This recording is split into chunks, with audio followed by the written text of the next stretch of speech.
Hi, everybody. My name's Jason.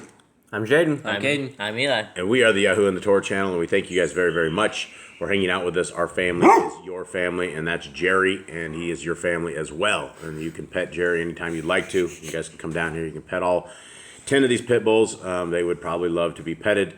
As long as you guys have no fear, you can definitely come in our yard, and we will accept you guys as family because you guys are our family, and we hope that you guys have a wonderful day.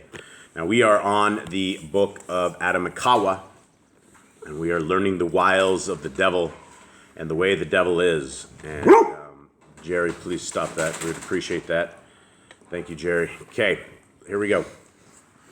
But when the wily Satan saw them, that they were going to the garden, he gathered together his host and came in appearance upon a cloud, intent on deceiving them.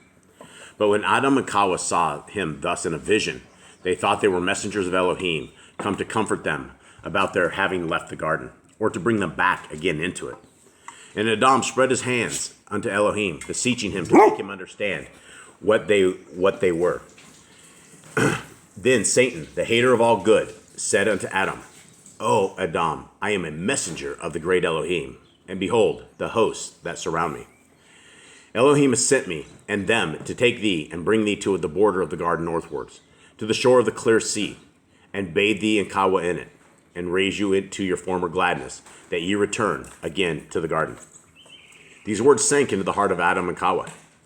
Yet Elohim withheld his word from Aḍam, and did not make him understand at once, but waited to see his strength, whether he would be overcome, as Ḥawwah was when in the garden, or whether he would prevail. Then Satan called unto Aḍam and Ḥawwah and said, Behold, we go to the sea of water. And they began to go. And Aḍam and Ḥawwah followed them at some little distance. But when they came to the mountain to the north of the garden, a very high mountain, without any steps to the top of it, the devil drew near to Aḍam and Ḥawwah, and made them go up to the top in reality, and not in a vision, wishing as he did to throw them down and kill them, and to wipe off their name from the earth, so that this earth should remain to him and his hosts alone. So he's a sharing problem. It sounds like he's a sharing problem. Yeah, he's an angry dude. He's very upset for whatever reason. He hates us. He's also very crafty, right? People are like, wow. Some people are like, wow, that's like an easy trick. We know that Yah said don't come in, but we have to realize that he's only gotten craftier through our times, and there's like tricks all in our lives now. There's like crazy things that you don't even know that he's built himself into, and you won't know till way down the road. What he did, he took their most wanted desire, and he said he would give it to them. And you know how many people aren't going to fold to that? How many people aren't going to say, "Hey, I can do this for you. I can bring this person back from the dead for you, or if you come with me, I'll do this for you, or you'll have this." The love of money. That's the people will sell their souls to the devil. And you have all these music recording artists that have literally sold their souls to the devil. They say it. And you have Eminem. He said he sold his soul to the devil. You have Bob Dylan. He said he made a deal with the chief commander in this life, in the next life, and that he had to pay his dues. All of them. You have Beyonce. You have Jay-Z. Every single one of these Satanists have sold their souls to the devil openly, and the devil gives them their wishes. And so that's one way the devil does it. Another, it appears, is that the devil can transform himself into whatever it is. So you may be looking at what you think is the most beautiful woman that you've ever seen, and she might be seductive. It may literally be the devil in disguise at trying to bring you across, or maybe somebody that the devil has infiltrated. But it is the one thing that I noted from this is that he was able to give them a vision, right? And they didn't really know where they were going up until he got them to the top of the mountain, and his goal was to toss them off there and kill them.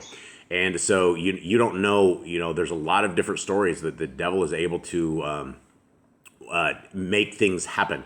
One such one is Abraham and his son. When they were going, some of the extracurricular books that you read, when he was going out there, the devil was trying to stop him. And one of them, he almost drowned them in a fake mirage. And Abraham figured that out. And all of a sudden, it was able to be departed. But we have to understand that the devil is extremely crafty in all this. Okay, next chapter and verse.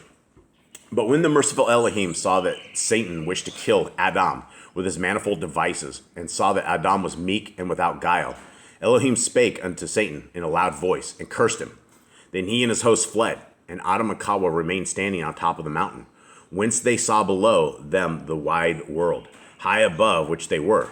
But they saw none of the host which were by them. I don't know what that word is supposed to be. Which were by them, and they wept, both Aḍam and Ḥawwah, before Elohim, and begged for forgiveness of him.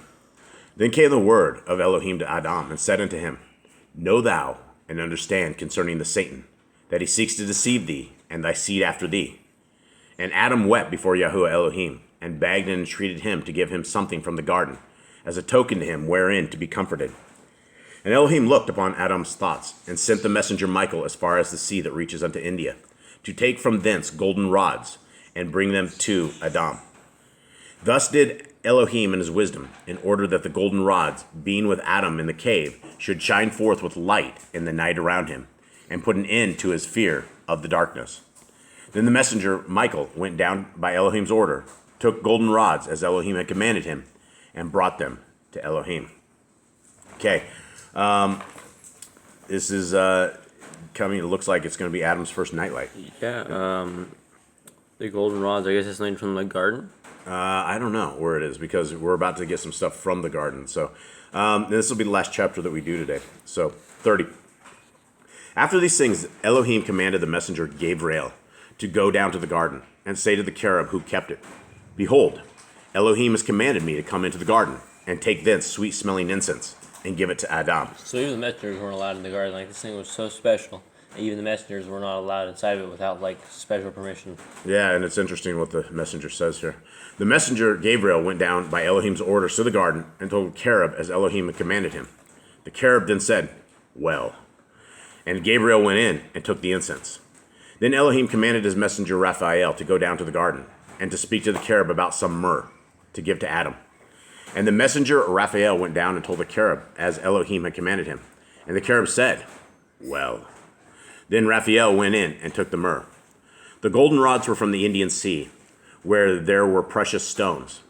The incense was from the eastern border of the garden, and the myrrh from the western border, whence bitterness came upon Aḍam. And the messengers brought these three things to Elohim, by the tree of life in the garden. Then Elohim said to the messengers, Dip them in the spring of water, then take them and sprinkle their water over Aḍam and Ḥawwah, that they may be comforted in their sorrow, and give them to Aḍam and Ḥawwah. And the messengers did as Elohim had commanded them. And they gave all those things to Aḍam and Ḥawwah on the top of the mountain upon which Satan had placed them, when he sought to make an end of them. And when Aḍam saw the golden rods, the incense and the myrrh, he was rejoiced and wept because he thought that the gold was a token of the kingdom whence they had come, that the incense was a token of the bright light which they had been taken from him, and that the myrrh was a token of the sorrow in which he was. So I think the garden, you think that bright, that wasn't just like a single light that like it was bright, but it wasn't hot. It was like a cool temperature or something, because he freaked out about the temperature of the heat, and like it moved and stuff. So I think it was like in one place and it just was bright.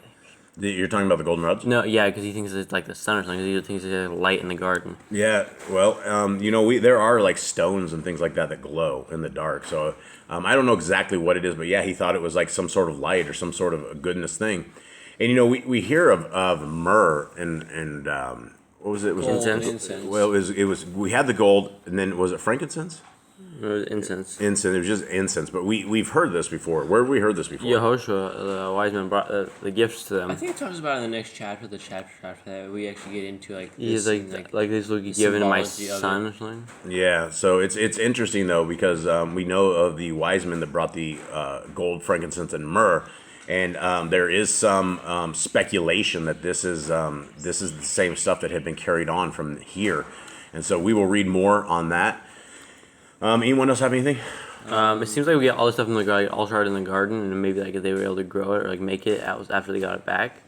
I think the messengers are really nice. Yeah, the messengers? Like they're like kind. What about the cherub that's at the garden? Still, he was really nice because he's like feeling bad for Aḍam. He was still still feeling. He didn't kill them, so. Yeah, well, he and so I mean, it's only if they pass through that they're supposed to kill them and that such. Eli, will you please take care of the growling dog over there? Yeah. Okay. All right, everybody, that's good. We thank you guys very, very much for being with us. We thank you guys very, very much for hanging out with us. We love you guys very, very much. We hope you guys are keeping the laws, statutes, and commandments of our Creator, and we hope that you guys have the faith of Messiah Yahushua, and we love you a lot. Have a good day. All right, Shalom. Shalom.